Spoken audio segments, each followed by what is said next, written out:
I'm Madhu Sharma and this is Design Mind. Every episode, we teach your mind about design by analysing a website. In this episode of Design Mind, we are looking at Optimo hats. The website makes excellent use of photography and animation to not only add plenty of character to its products, but also to communicate a specific set of values. From the start, you see the site's signature. It's excellent photography. This might only be a single photo, but it uses a variety of techniques to produce several layers of meaning. The first technique is the extreme close-up, which gives the hat plenty of presence and so creates values of superiority. The second technique is the lighting, which is especially good at creating plenty of atmosphere. It brings the hat to life and gives it character by creating an air of mystery and intrigue. The final technique is the video background of the city at night. It connects the hat to the city and all the professional and business values that are associated with the city. By being animated, it very subtly brings the page to life and so indirectly adds messages of magic and wonderment. All these techniques result in a very striking front page, which will catch the audience's attention and form a deep emotional connection with them. We've talked in the past on Design Mind about how products are selling lifestyles.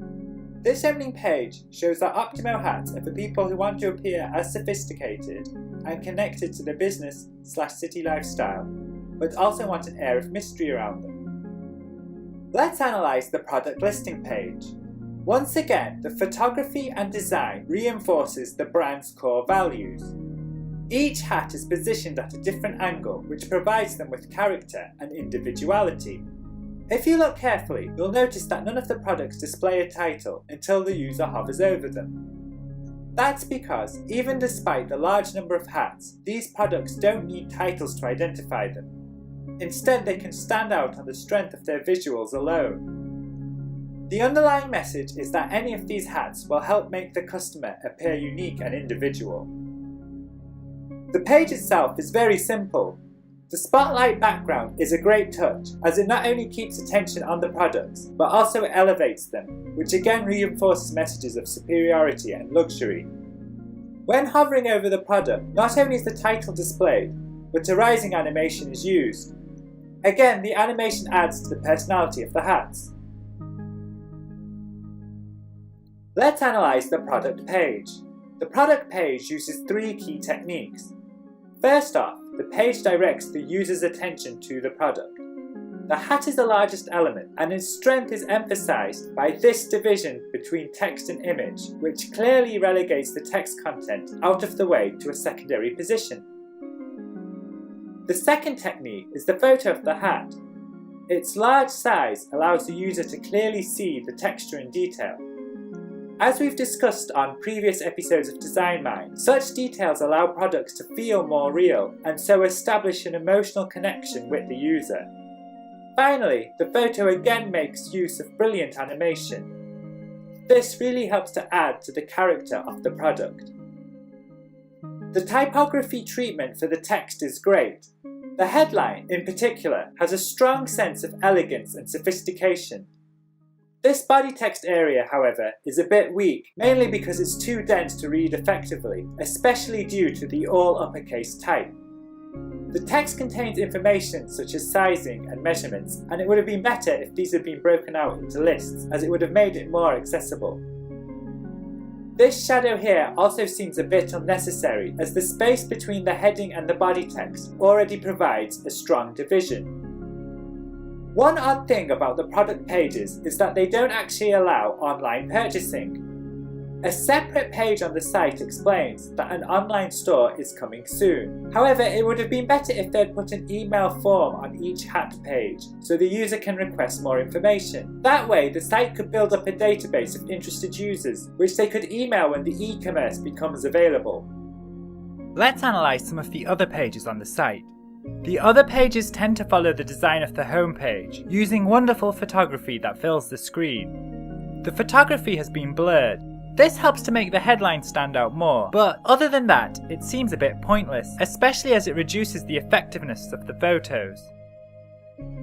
The biggest problem with these pages is that they don't actually contain any text. Instead, the user can click to view a video. While the videos are nicely made, not having text is a serious problem. On the web, people like to skim read and want information quickly.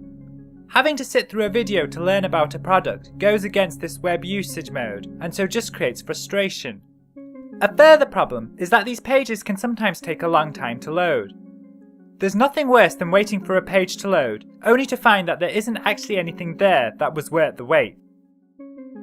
Some of the pages link to the Optimo newsletter to provide more information. The only problem with this is that the newsletter is a separate site, so having to go there to learn more about a product or service is a little bit jarring. Let's now analyse the Optimo newsletter. Titled Hatter's Bench, it follows the style of a real printed newsletter and simply looks beautiful. Once again, it's the excellent photography that is the real star, and the newsletter format allows the site to show off the photos to great effect. These newsletter style indexes do a great job of highlighting content. Normally, translating other mediums to the web is a bad idea, as the web has its own set of strengths and shouldn't be forced to act like something it's not.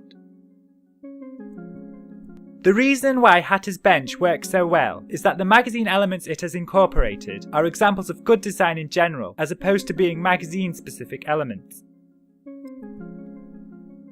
Hatter's Bench does have one major weakness, and that is the index that lists all the newsletters. An index is designed to provide an overview of content to assist the user in deciding which article to click on. This page fails miserably at that purpose. The headings use a distorted font which is difficult to read. The body text is set in all caps and is far too long, which prevents the user understanding it at a glance. This means the user will have to rely on photos to make a selection, but this doesn't help either, as the photos are too similar. Let's analyse the site on mobile. On mobile, the design collapses down into one column. Many of the large photos shrink down in size, which makes the pages easier to navigate.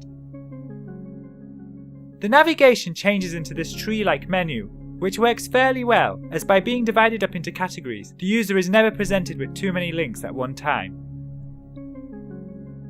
In conclusion, Optimo is a brilliant example of how layout, photography, and animation can be used to communicate specific messages about the values and unique selling points of a brand. That's it for this episode of Design Mind. A new episode of Design Mind is released every Monday and Thursday. Find us on the web at designmind.info. Our YouTube channel is at youtube.com/designmindinfo. You can also find us on iTunes. We'd love it if you could leave us a review at any of these places. Until next time, happy designing!